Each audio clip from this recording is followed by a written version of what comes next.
di rumah anak abah beristirahat jeung si Ambu nih minum kopi.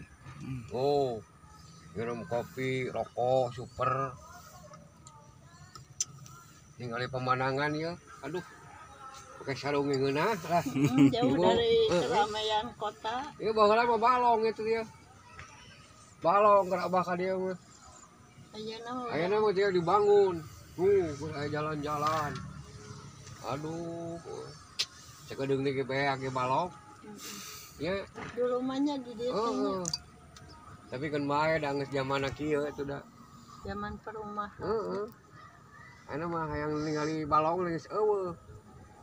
Oh, nya. Lagi bangun.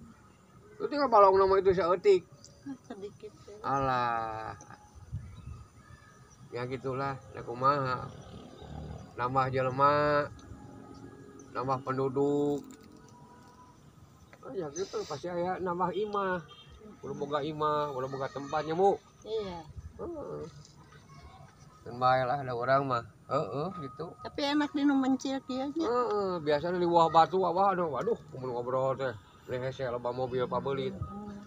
Ayeuna mah urang rada tenang ya.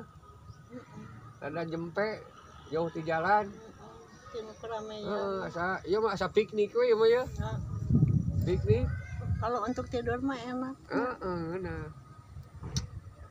Alhamdulillahirabbil alamin. Alhamdulillahirabbil alamin. Nya gitu munye. Eta kopi na atuh diinum. Lupa.